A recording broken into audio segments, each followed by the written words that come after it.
Oh, good to see you, Elizabeth. I thought I might have been in some other world and not in the right meeting. No, all good. I'll open it up as soon as. How many people are we expecting? Is it already started though? Has the meeting already started? Because I pressed a button called Start Meeting. Yes, then it started. Welcome, everybody. Good morning, everyone. We've just got a minute up our sleeves and then we'll get started straight away. Oh, while we're waiting, Elizabeth, how many people have RSVP'd? 40. So 40, great. Yeah. Fantastic. Exciting.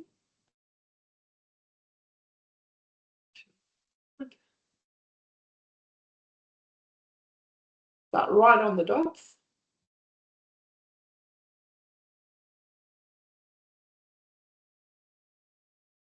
Wish we could have the camera on for everybody. Is that not possible? Does it take up too much bandwidth or something? Yeah, I think the choice is that you can either have the cameras on and the audio, or oh, right. Okay. Yeah. All right. While we give everyone else a minute to start, I guess we can probably start with our introduction. So, welcome everyone to 2026 webinar series, which is we're really excited to bring to you.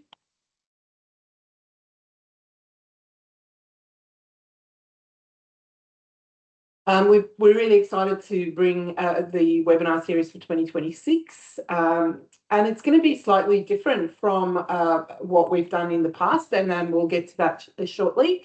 We'll also see that the webinars span across the 4 weeks and that they're at different times, hoping that we'll get more people to join us.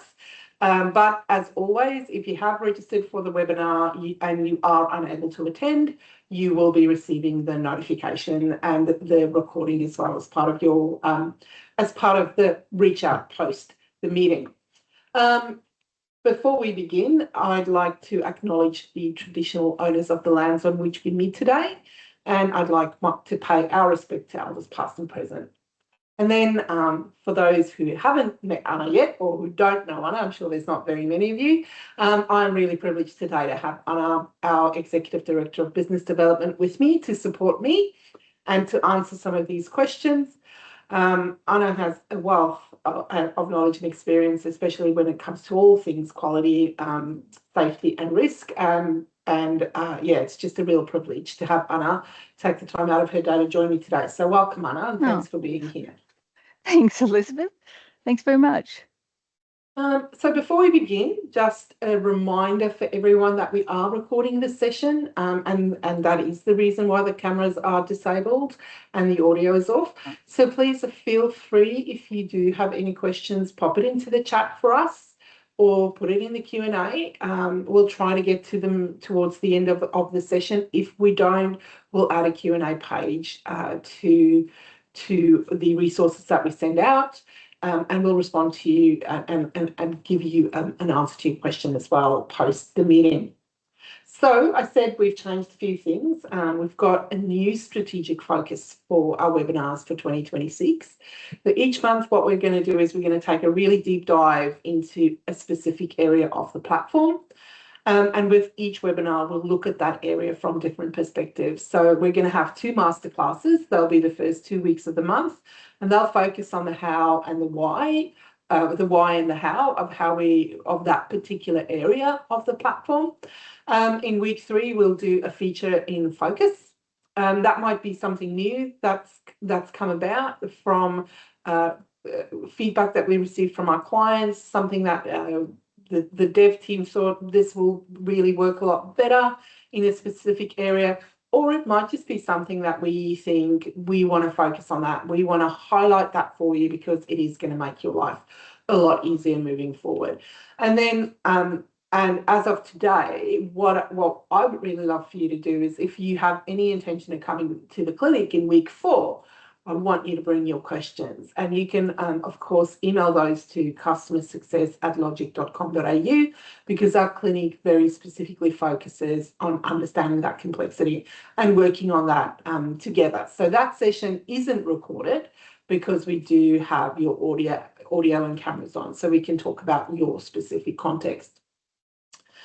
So without further ado, let's get straight into it.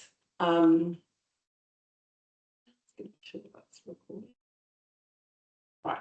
So let's get straight into it. And I think I'm going to start with asking Anna the first question. Anna, if that's okay, I'm going to ask you this question. We often say that business areas, or that everything in Logic pivots around the business area. For those looking at their dashboards today, how exactly does business areas act as that analytical engine for reporting and task visibility? Okay, and I'm going to log into the Shortland Street as a website, as a demonstration site by way of example. And I'm just going to show you a couple of features. Imagine if you're a new staff member or an existing staff member, and I know a lot of this that you would all know this. But if you're looking for something, business areas is a critical area that you're looking for. So if you're looking for something in clinical services and then you are looking for something, let's say in the GP clinic, now you've got a list of those things. So you can see that business areas is a way of actually using it for search.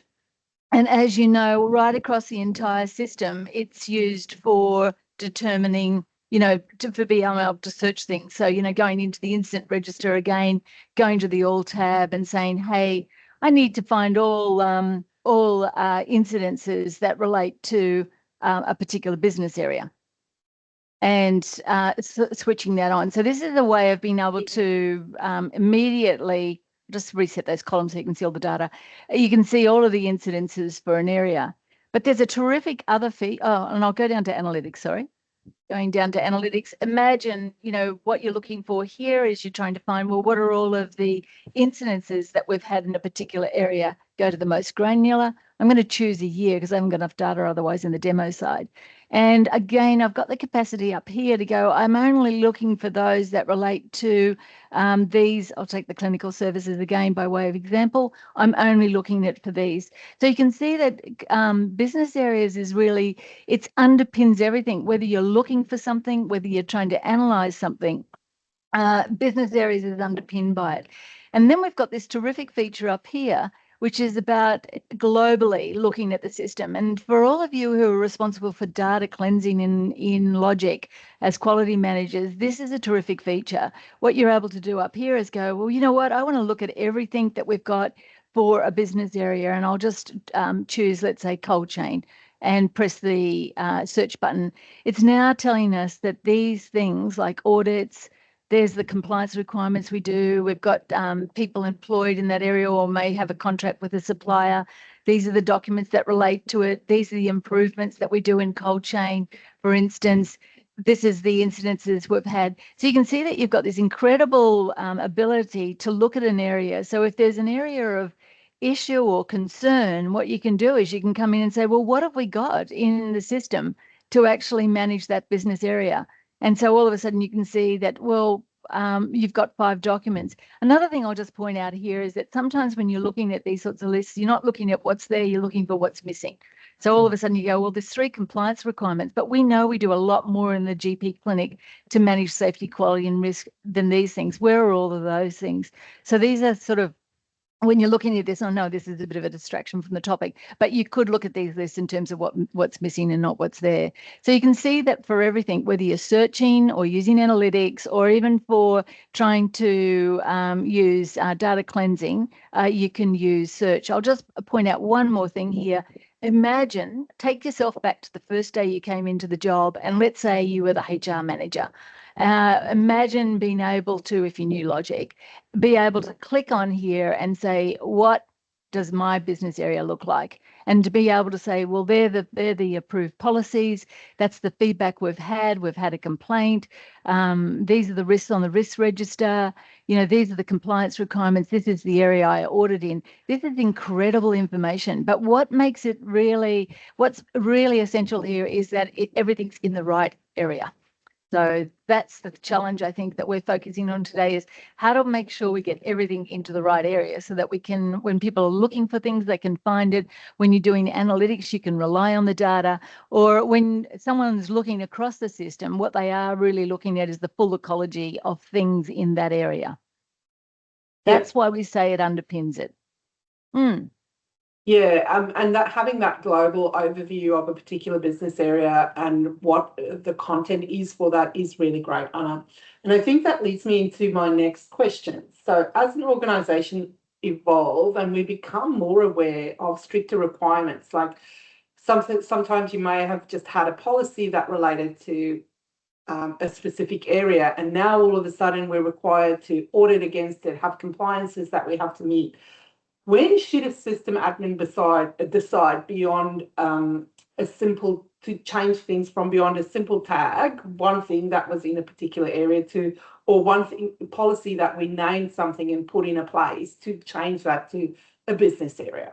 Yeah, and I think Shortland Street's a really good example. This system was set up in 2016, and when you look at the business areas of it, come down here, in 2016, we weren't really so much, focused on data security. It was physical security. So here's an instance where, you know what, we've evolved, and it shouldn't be any longer physical security. It really should be either physical and digital security or data security, or if we wanted to make it broader, we should really just change that to security, and then we've got it. So I think, again, as the key roles that all of you play in managing this system, what you've got to make sure is that these business areas that are in your system not only represent things like, the services and programs that you have, but possibly some of the other areas like in corporate services where you might want to draw analytics from it. And security is a really good one.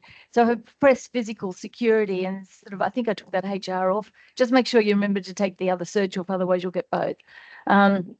So this is a really easy way. This is going back to say, well, this is physical security, but it really needs to extend to security. So I'm going to take over here and I'm going to be the one who asks the questions. And Elizabeth, if I wanted to change this business area from physical to security, how would I actually do that? What's my easiest path to done? That's what makes Logiqc so easy to manage these particular areas. So if we are looking at our platform, and anyone with administrative access, or depending on your administrative permission, should be able to do this.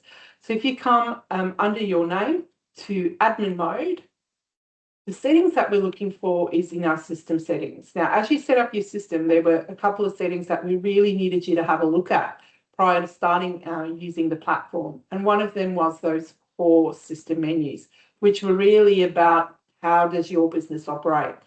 And in that secondary area is where we will find what we have as our physical security label.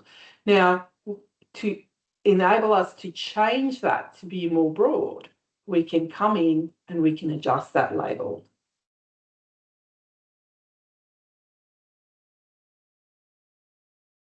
And once we've clicked OK and we've saved it, the label in the drop-down options that used to be physical security will now be security.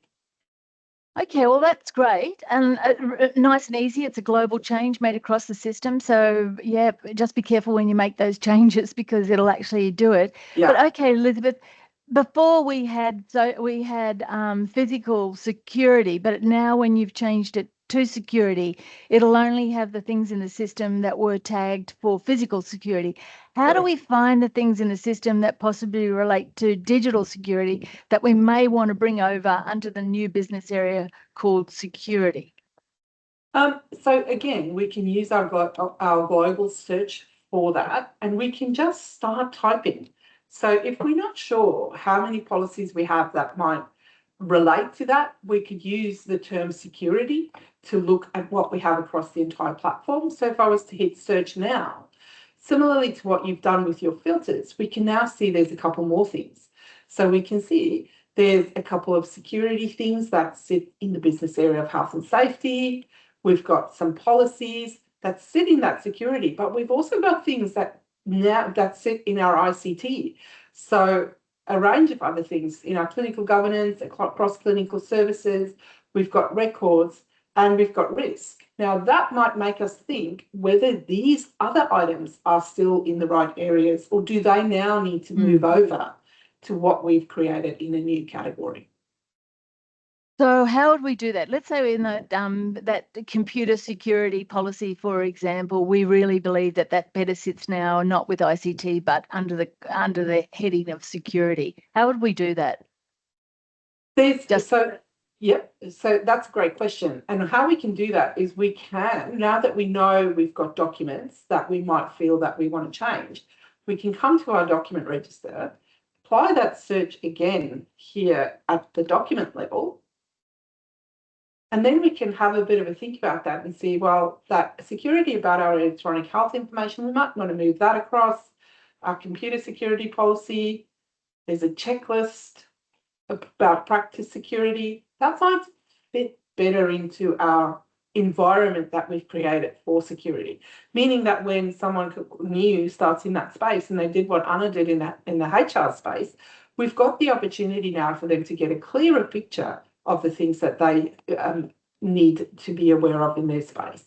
So once I've clicked the left-hand column, I check the checkbox there. This is an assignable permission called that needs to be assigned to people. It's called bulk edit. But once I've selected the items that I want to edit, the edit icon is exposed for me. And what I want to do here is I want to come in and change my related business area from what it was previously to the new security one that we've created. And I can, of course, as we all know, start typing it there and it'll bring that up. Click the update icon, Logic will check that I'm sure about what it is that I'm going to do. And once I've updated that, that now sits under my security umbrella. So now I was just going to say, we've just had a question, and I think it's a good way to demonstrate this next one. We've had a question that says, what about you're doing that in documents, but what about if we were looking at a closed incident item, and we've decided that it really belongs to another area. So if we could have a look at closed incidences to look at what we've got as a capability to. So it's a closed one? Yeah, we might not have it sit under that security umbrella, but let's have a look at it. Might. Yeah, no. So there isn't, but let's say it's sat under your GP clinic, for instance, because we know we've got some things in there. And now, or it sits across your clinical services, but because we separated that GP clinic, we really wanted to sit under there, but they are closed. Bulk edit still applies. So if you do have the function, if you do have the permission to bulk edit, you can take all of those things that are sitting in that business area, edit them, and move them to the area where you want them to be. Same process apply. Once I've clicked update, Logic will ask me to double check that I'm sure. And once I am, those statistics and analytics will now sit within the GP clinic and will be removed from the across clinical services space. So, Elizabeth, what happens if I've got 100 items? Do I have to individually click them on the left-hand side like you've been doing, or is there a way that I can bulk select all of the items? Absolutely.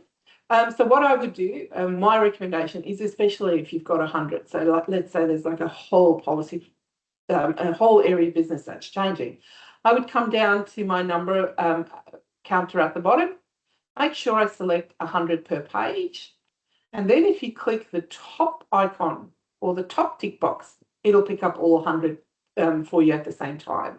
So as long as you've used your filters to find exactly the information that it is that you want to be bulk editing, so you know the business area is correct, or the document manager, or the incident subcategory, whatever it is that you want to bulk edit, once you've got the numbers that you need, you can make sure that you can accommodate the most per page that you can, which is 100, and clicking that top box will automatically select all 100 for you, and you can continue to bulk edit the field that you choose to. Okay, so what about in an instance where if we go back and have a look at on that top filter, that global filter, and have a look at quality and risk? Now, we're in another environment here where, you know what, over time, we've decided that quality and risk is getting to be too big of an area. I know it isn't in the demonstration site there, but let's say in the real world it is, and it is. And we really want to demonstrate, we want to pull these two areas apart. We don't want them now to be bundled together. So we've got all these items in the system that are tagged for quality and risk. Can you take us through how we would manage saying these really belong as separate business areas? How would I do that? Well, just like we did with the physical security, it's really easy for us to go in and change that the business area from quality and risk to either quality, and then create a new business area that's called risk. So if I was to go across, come back to system settings and look at our core system menus, from that secondary incident perspective, I can do that. But we've got to be sure. We've got to think about how we want to do that, because we need to know which ones of the 4 or 5 registers that we looked at, and then the amount that are sitting under each of those registers, relate to quality and relate to risk. So we can separate these two and ensure that we attach them to the right category. From there, we can come in and remove a category or unmerge those two and create a new category that sits under that corporate services umbrella that is called risk. So what you've effectively done is moved everything that previously was in quality and risk into now quality, and you've created a new area that's called risk, which has got nothing. That's effectively what you've done. So, Yeah. okay, so now we've got all of these things that were tagged for quality and risk that are now tagged for quality. How do we find the things in that list, in those areas, that now go, well, half of those or some of those belong over in risk? How do we manage that? So if this was a change that was happening in the organisation, I probably would have taken a step back. I probably would have. I know that we're demoing this, but if your organisation does want to make a big change like that, like to separate 2 areas, maybe you've got another clinic and you're separating everything that's under one clinic now to include 2 clinics. What I would do is I would map that out. I would work with those clinic managers. I would work with the people in the clinical governance team and map out exactly what that looked like. So export the 4 accreditation items, the 2 assets, the 2 compliance, the 5 feedback, and then map that across which of those belongs in the area that we now call quality and which of them belong in risk. Okay. So that I can quickly and easily use my bulk edit to then move them. It's probably been a good thing. It probably is how some people would do it. So now you're in this muddle. Tell us how you're going to get yourself out of it. So you didn't do the way that you thought you would, but now you're thinking, so take us through how you're going to find these things and manage them such that the things that are in quality now are tagged across the system to be now, we've got to find the ones that actually relate to risk and reassign them. How would we go about doing that? So what we could do is we could come to the register where we know those items are, use our filter and find the business area that we changed, which was quality. Yep.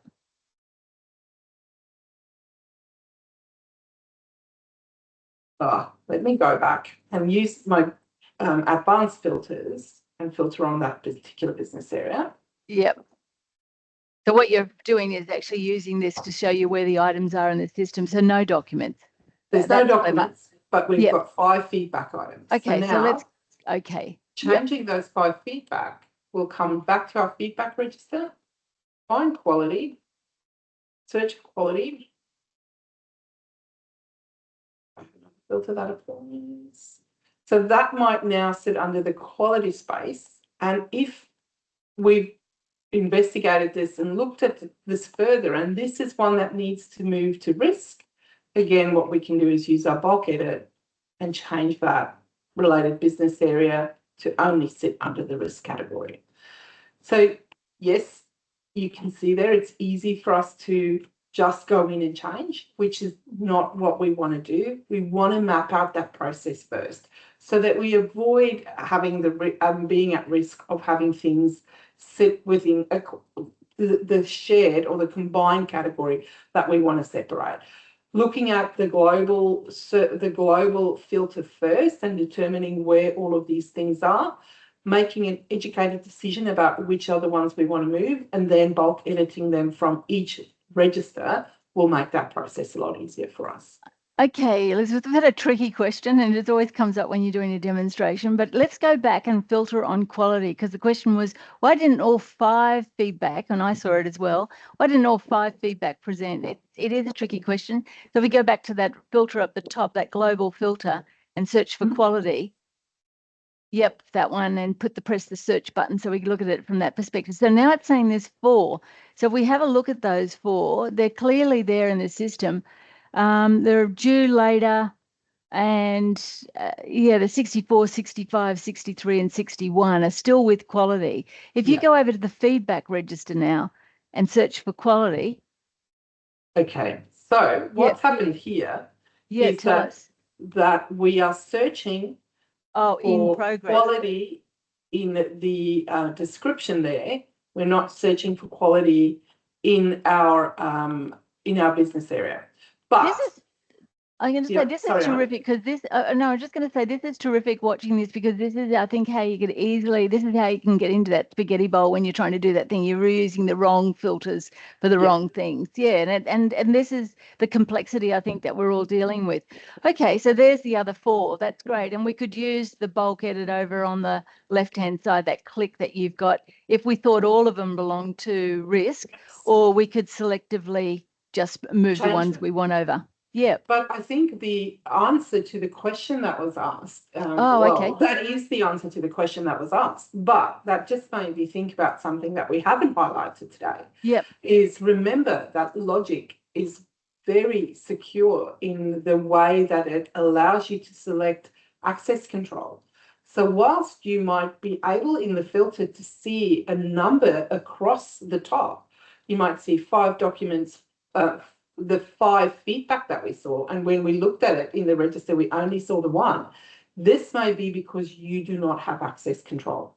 So the person that does these global changes, that's again another reason why we need to think about this as a mini project, because the person that does that global change to separate the things from quality and risk to quality or risk needs to be the person that can see all content, to ensure that we make the changes for all of the items, and not just the things that I can see or that Anna can see, but those things that all of the items that relates to those specific areas.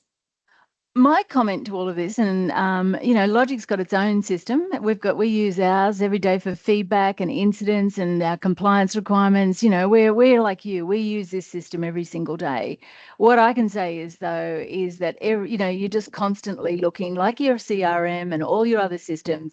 It really requires, constant maintenance of data cleansing. It's just, inadvertently people put things under wrong categories, or you rethink frameworks, you rethink how you're going to do things. But it's really worthwhile just updating Logic. Logic will never be ahead of your organization. It'll always be it should only be 1 step behind. And so to stop it from being 10 step behind, someone needs to, and it doesn't necessarily have to be a single person, but a range of people have to be conscious of how things are being codified in the system, and ensuring that Logic's structure remains consistent with the organization's structure, and that structure constantly changes as new programs come in or new areas become important, and we need to be able to see into the system, deep into the system, into those areas like we did with security. These are things that someone has to take responsibility for keeping this system up to date, and that's really what we've been focusing on here, is just trying to sort of show some of the functionality around how to manage the constant, I think, updating of business areas. Elizabeth, we've just got a few minutes left. I wanted to know, if I was about to embark on a really serious update of business areas, let's say, we bought the system, we've subscribed to the system 5 years ago. Since then, we've had 2 major, we've had people change at the management level. Each time we've had changes, we've had rethinking of things. We've got a new team in now who are thinking differently, and there's a whole range of changes I have to make, and everyone's looking at me and expecting me to manage this. What would be the 3 things that I really should do before I even start to press a button on this project? That's a great question. And I do think that you should draw up a structure of the new business areas. So you should, if we use that quality and risk component, we should say, right, our business has changed so much that we need to separate quality and risk. And I would do that. I would put them both on an Excel spreadsheet, and then I would come in and I would I would identify what needs to move to each of those areas. Then I would create the third business or the other business areas. I'd move them across, but I would also document what I've moved, also document what I've changed so that those who come after me have the understanding of things that were used to sit within those one business area. What is it that we've separated and what is the reason for us separating? Okay. That makes it clear that everyone understands why we made those changes when we did, because Logiqc does carry that event history. So we can see when it was quality and risk and when they separated. So we need to know what the separation was and what the other part was that we added to those categories.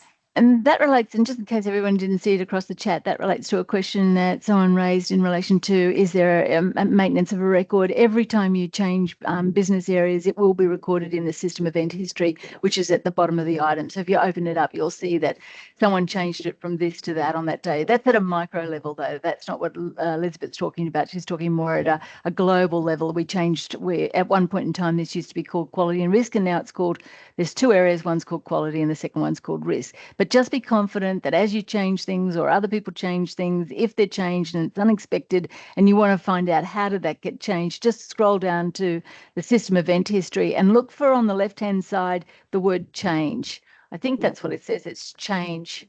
Maybe change to. Okay, and then press the plus button on the right-hand side and it'll tell you what it was changed from and what to, date and time and who. So, yeah. Okay. Yeah. Right at the bottom, change on access controlling teams and where it was changed from and where it was changed to. And that's the same for everything in Logiqc. So just by way of example, we've shared that with you now, but you can be confident, as Anna said, that that would be the same for everyone. So before we end our conversation today, just a reminder that there are some resources and these will be shared with you guys as well post this meeting. If you have anything technical, reach out to support@logiqc.com.au. Any other queries can come to customersuccess@logiqc.com.au. And we really, I'd like to thank Anna firstly for joining me today. It was great to have you with us, Anna. And everyone else, have a fabulous day. I have to say, I really enjoyed it and I love the questions coming through. I think that's great. I think everyone should, we've got a very informative, fantastic. Okay. Speak to you all next time. See you all then. Have a great day. Ciao. Bye.